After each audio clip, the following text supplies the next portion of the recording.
If you are having a healthy lifestyle with exercise, reducing your calories, adding blueberries, even frozen blueberries, would actually help you lose more weight. One of the things that coffee does is it protects, acts as a shield to our stem cells so they can actually keep on working as robustly and vibrantly as possible, regenerating us from the inside out.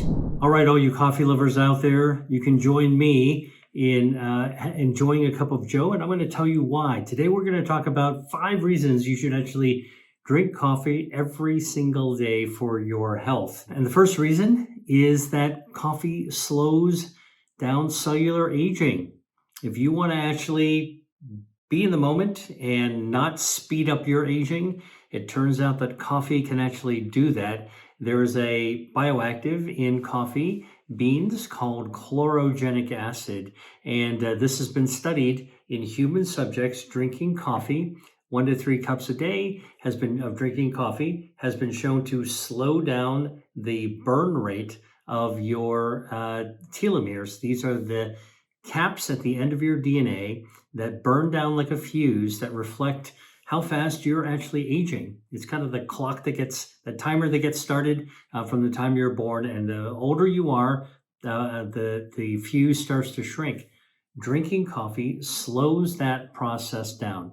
And all you got to do to get that effect is to drink anywhere from 1 to 3 cups of coffee a day. I easily meet that level myself.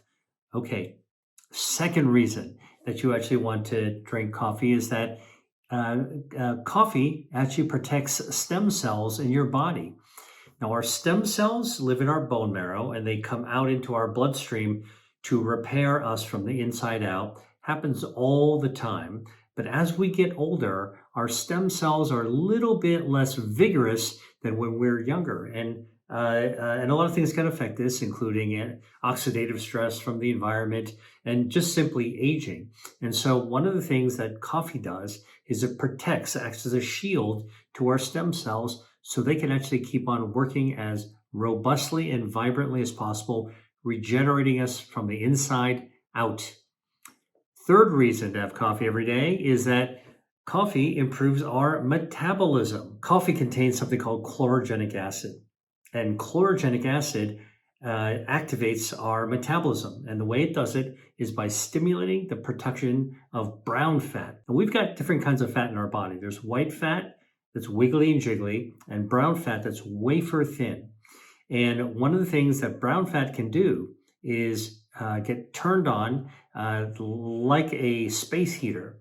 And when it turns on like a space heater, it's a process called thermogenesis.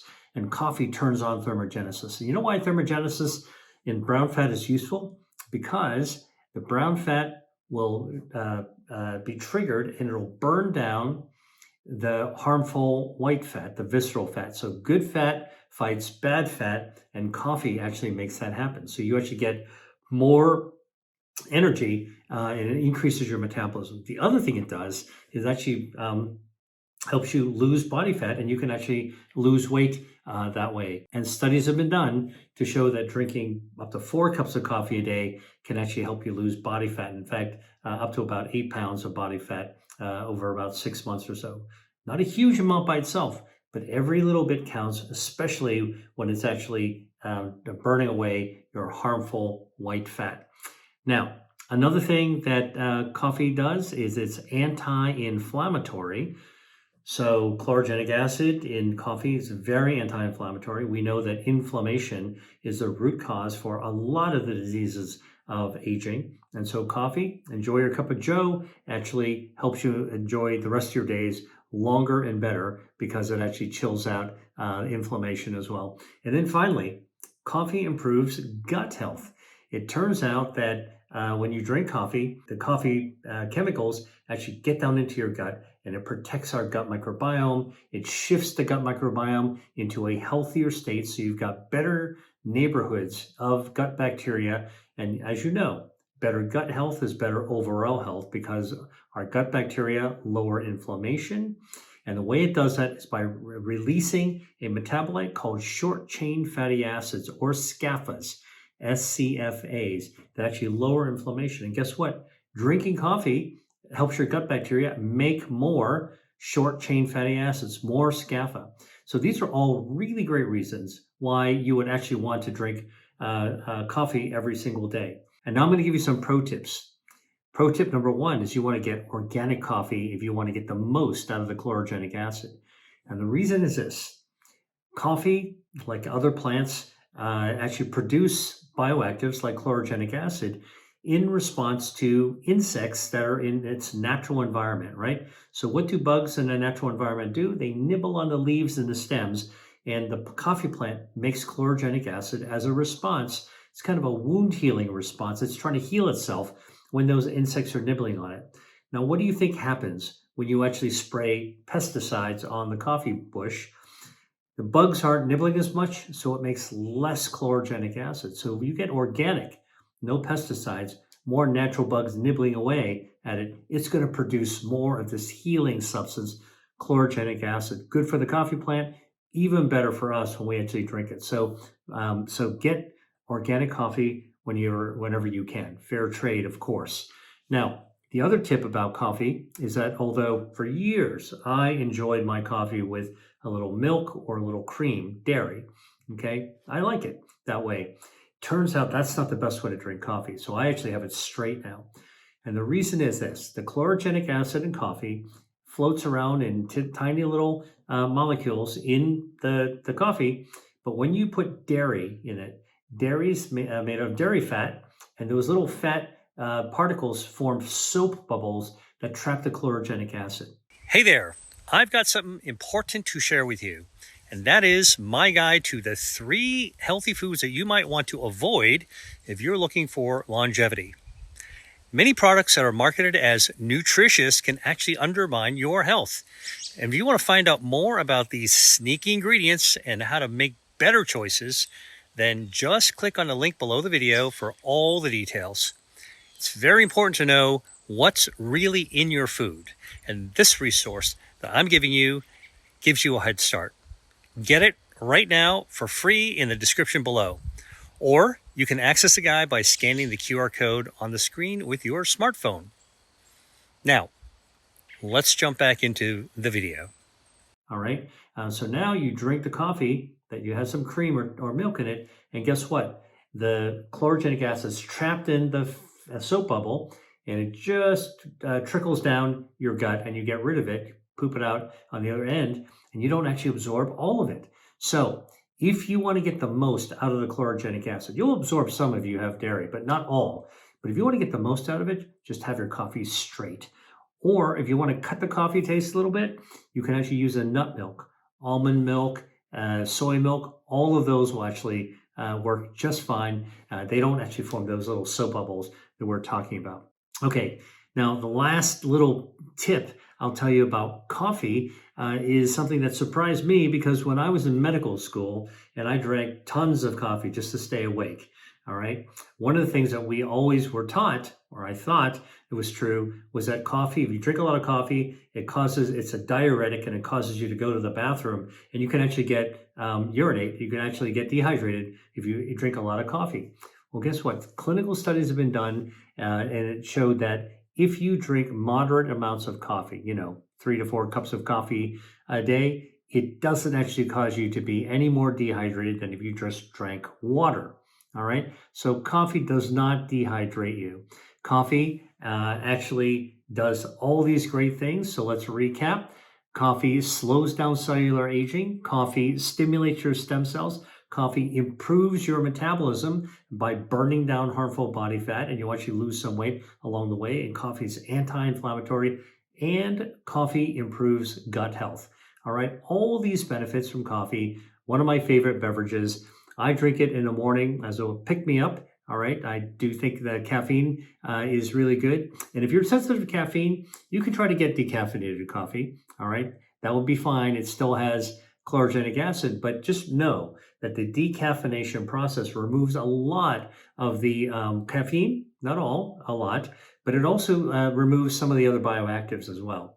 But some people are sensitive, and it's just fine. If you want to actually have that taste of coffee and get some of the benefits, decaf will actually work as well. Just not as good as the full test coffee, which is my beverage of choice. Olive oil is a delicious, healthy oil, despite what you may have heard from some people. And it not only tastes great, but it is actually good for heart health. It's got research proven benefits for your health. And the reason that olive oil is good for your health is because it has polyphenols. And two of them that have been best studied are called hydroxytyrosol and oleocanthal. Don't bother trying to spell them, just know that they've actually been figured out. And researchers like me are actually working on understanding how they work. And here's what we do know. Both hydroxytyrosol and oleocanthal are anti-inflammatory. And they also help your circulation. They actually protect your endothelial cells, the lining of your circulation. And this allows you to lower your risk of cardiovascular disease.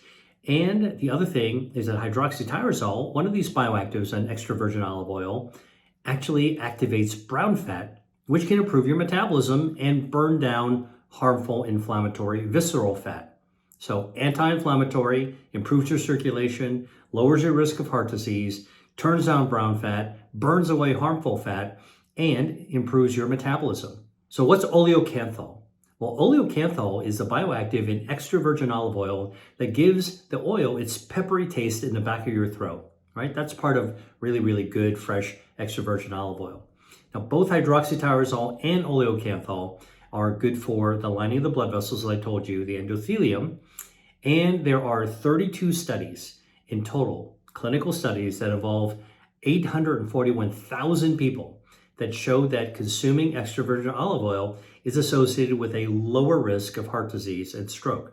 All right. So this is the clinical proof of concept. Now, this is all thought to be due to these polyphenols that improve endothelial layers in your blood vessels, as well as your blood flow. So what are olives? All right. These bioactives are found in olives. Olives are one of the most important fruits in the Mediterranean diet. If you've never seen an olive tree, it actually grows in arid, hot weather. It's got kind of a dusty looking trunk. Some olive trees are hundreds of years old, and the olives that actually form start off as green, and then they ripen over the course of the summer. Now, how olive oils are made is that olives, when they're ripe, are shaken off the tree, they're collected, and when they're collected, they then are crushed and spun. And so there's a big drum that will spin these crushed olives. And of course, olives contain water in its meat, and it contains oil. So as you spin it, all the liquid comes off the side. It gets collected in a container, and the oil floats to the top, right? Oil is lighter than water. That's the good stuff. And the water actually settles down to the bottom. Now, the oil, actually for extra virgin first press olive oil, will actually have little bits of the olive meat, and that's why it's green. That's why when you get extra virgin olive oil, it looks green. If you hold it up, put it into a glass and hold it up to the light, it looks green. You're actually looking at the green color with the little bits of the olives in it. And so first press means that you just press it out, spin it off, and collect it, and you don't filter it. That's what first press extra virgin olive oil is. And those polyphenols are found in those little floating bits that give extra virgin olive oil its taste as well as its color. Now, a second benefit of extra virgin olive oil comes from the fact that it contains healthy fats. Now, the main fat is called oleic acid, okay? And oleic acid has potent anti-inflammatory properties all by itself. So the bioactives in the polyphenols are good, but the oleic acid, the healthy fat, is also anti-inflammatory, all right? And it was a clinical study done in Japan looking at 3,000 men and women. And this was published in the Journal of Epidemiology that showed that the consumption of oleic acid correlated with the reduction in the inflammatory marker called C-reactive protein in the blood after taking oleic acid. Now, extra virgin olive oil also has a little bit of omega-3 polyunsaturated fatty acids, and you know omega-3s are healthy as well. Now, a third benefit of extra virgin olive oil is that you don't need to consume a lot to get its benefits. And this is where the 3 tablespoons per day come in. Now, 3 tablespoons, if you were to actually measure it out, look like a lot if you're actually going to take it straight. But actually, if you think about it, extra virgin olive oil used in salad dressing, in a dish that actually is sauteed in a little bit of extra olive oil, dipping it into a piece of healthy sourdough bread for the oil for the taste. before long, you'll actually easily consume over the course of a day 3 tablespoons. So I think that 3 tablespoons are easy to consume in the course of the day, normal eating, Mediterranean diet. I would not do shots of extra virgin olive oil. After all, it's a fat, and it's better to actually spread it out in the context of food. Also, you can actually enjoy it more. And always be careful. This is a fat. You don't want to overconsume that as well. Now, extra virgin olive oil is a great example of where the benefits of a food don't increase the more you have it. So more isn't always more. Moderation when it comes to food as medicine is almost always the winning formula, but especially when it comes to fat, including extra virgin olive oil. By the way, remember I told you you spin the crushed olives in a drum and the fluid is collected, oil floats to the top and the water's below? Well, guess what? Some of those polyphenols are actually found in the olive water. Hydroxytyrosol, oleocanthal is found in olive water. And so, if you're actually eating the whole olive, make sure that you're actually enjoying the knowledge that when you actually eat the meat and you get the juice of the olive, that's also good for you as well. Extra virgin olive oil, something else you need to know is it's great for cooking. It's another way to actually get it into your system because most food preparation requires a little bit of oil in order to be able to cook. And cooking with extra virgin olive oil actually gets some of the polyphenols into your food. So you get more bang for your buck. If you're cooking healthy food and you cook it in extra virgin olive oil, the oil makes it even healthier. Now, there are some myths with extra virgin olive oil. One of them is that you shouldn't cook in high heat because it's got a low smoke point. Look, you probably shouldn't be cooking too often with super high heat, and you never want oil that's actually smoking hot. But actually, the smoke point of extra virgin olive oil is about 325 degrees to 375 degrees, depending on the quality of the oil. And guess what? That overlaps with other oils that are used for frying, like corn oil and canola oil. And extra virgin olive oil is much healthier than those. So what I would tell you is that don't be afraid to cook with extra virgin olive oil, although you can actually have it plain because the smoke point is actually much higher than people actually think. Last thing I'm going to tell you is how do you get the most potent extra virgin olive oils? Which ones have the most polyphenols? Well, it turns out there are 3 olives that contain the highest levels of polyphenols measured in extra virgin olive oil. And they come from Spain, Greece, and Italy. So if you're looking for olive oils that actually contain the highest amount of polyphenols, look for Spanish olive oil, Picual olives. You look for Greek olive oils called Koroneiki olives. Both Picual and Koroneiki are pretty common olives, so it's easy to find these. And in Italy, if you want to look for an Italian olive oil that's very high in polyphenols, look for Moraiolo olives used to make the olive oil. So the best way to do this, what I do when I go shopping for olive oil, is I pick up the oil and I actually try to look for, is there anything that says it's monovarietal, meaning only one type of olive, one variety of olive is used, monovarietal, right? I look for Picual from Spain, Koroneiki from Greece, and much less common to find is actually Moraiolo from Italy, from Umbria as well. Okay, but you can shop for all of these online and you can just order the monovarietals. Remember, Picual, Koroneiki, and Moraiolo. Okay, now the last thing you need to be a little bit careful about is getting fooled by fake olive oils. There's a whole industry of pirated and fake olive oils out there. Always look on the label carefully to see if it actually gives you enough information. Some olive oils that are really genuine, they even stamp the harvest date of the olives, and those are the ones that you know are actually genuine. The ones that don't specify the varietals and don't specify the dates, look them up online to see if there's any reports that they might be fake. You definitely don't want to get the fake kind. And finally, when you bring home your olive oil, keep it in a cool, dark place. Bright light, sunlight actually degrades the polyphenols, degrades the olive oil, and makes it go bad faster. So dark bottle, dark place, cool environment, that's the best way to actually store your olive oil. Hey there, are you ready to use food to improve your health? I do cover a lot in my YouTube videos, but there's only so much time to dive deep into how to use food as medicine. That's why I created my Eat to Beat Disease course. In my course, I walk you through how to use everyday foods that you can find in your grocery store to boost your body's health defenses. This is all based on my research, and everything is rooted in science. And I've made it super easy to follow. with practical everyday tips. Whether you're trying to prevent disease or just want to optimize your health for longevity, my Eat to Beat Disease course gives you all the tools to make it real and to help you get lasting changes that will help you live longer and live better. To learn more, click the link below or scan the QR code on the screen. I can't wait to get started together in my course. Now, back to the video. Eating blueberries can improve your metabolism. How do they do this? Blueberries contain bioactives. One of them is called anthocyanin. The other one's called proanthocyanin. And the one's called quercetin. And these actually improve your metabolism. So, studies in Turkey have actually enrolled adults who were overweight and gave them blueberries to eat. And what do you think they found? Well, first of all, these adults were put on a reduced calorie diet and a little bit of exercise just so they weren't couch potatoes and they were moving and not eating too much. And then after 6 weeks, they gave them blueberries to eat. How much? Really just a quarter cup of frozen blueberries every day for another 6 weeks. But they gave one group of blueberries, one group to placebo. So you know what they found?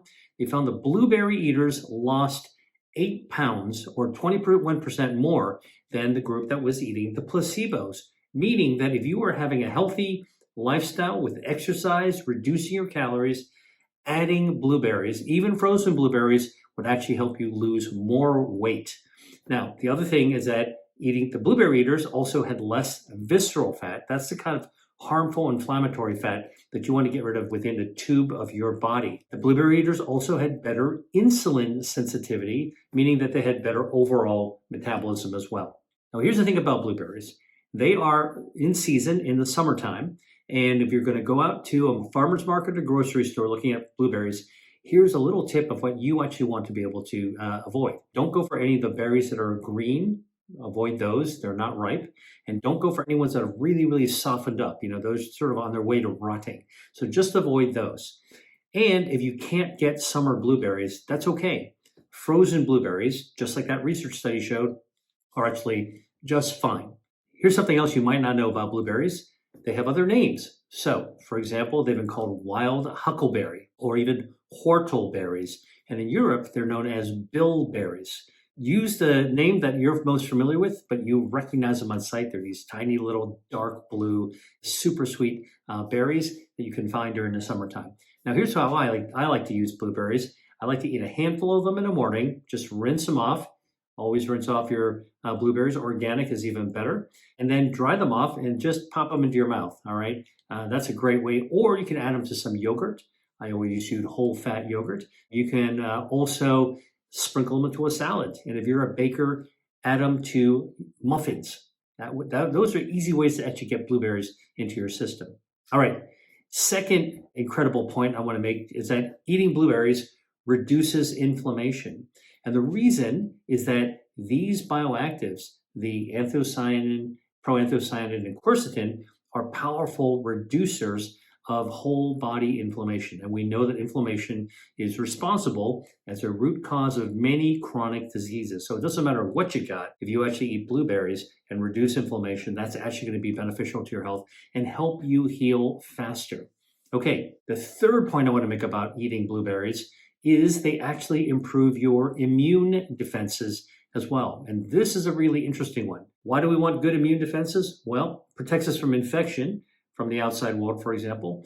But a really good immunity also protects us from cancer because our immune system conducts surveillance throughout our body and looks for abnormal cells like cancer cells and wipes them right out. So there was a clinical study that was actually done at Louisiana State University where they actually studied blueberries in the form of a smoothie versus a placebo, of course. That's how a good clinical study is done. And what they did is they enrolled people who had metabolic syndrome. Now, you may or may not have metabolic syndrome, but a lot of people have metabolic syndrome. What is that? Well, that's a combination of high blood pressure, high blood lipids, like your cholesterol, triglycerides, high LDL, bad cholesterol, high blood sugars, all right? You know, we talk about glucose spikes, but actually what it is that higher levels generally of your blood sugar and a big waistline, because when your waistline is bigger, it means that you're more stuffed with visceral inflammatory fat. Okay, so this one study enrolled people with metabolic syndrome, and they gave them blueberries in the form of a smoothie. How much they give? Just 1.5 cups of blueberry powder in this case. They put them in yogurt with a little bit of milk. So what they did is they actually measured in the blood immune cells before and after having the blueberry smoothies. And guess what they found? They found drinking the blueberry smoothie led to an 88% increase in special immune cells called myeloid dendritic cells. Myeloid dendritic cells help protect against infection. In contrast to people who had the placebo smoothie, no blueberries, had no increases in these special immune myeloid dendritic cells. The other thing that has been done to look at blueberries and their effect on immune system is that they studied the effect of blueberries on special immune cells called natural killer cells, or NK cells. Now, here's the thing. They studied them in people who were exercising. Now, when you exercise, you have a big surge in your immune cells very, very briefly, okay? And then when you stop exercising, you have a plunge in your immune system, all right? A dip in your immune system. So a clinical study was done looking at people who are physically fit, and they wanted to see what the effect of eating blueberries were. So they gave these people 2 cups, just a little under 2 cups, 1.7 cups of blueberries a day to eat every day for 6 weeks. All right. Then they put them on an exercise test, a treadmill, and then they measured their blood before the blueberries, before exercise, and during exercise they actually had them just before exercise. They had them eating a little bit more blueberries, like almost 3 cups, so an extra cup, let's call it. And then they put them on the exercise system, and they drew their blood afterwards. You know what they found? They found that blueberry eaters had an increase in their natural killer cells just by eating blueberries. So more defensive, natural killing cells. These are immune cells, just by eating blueberries. And then after exercise, instead of actually having a plunge of their natural killer cells, blueberry eaters kept them level. So they actually did not have a dip in their immunity.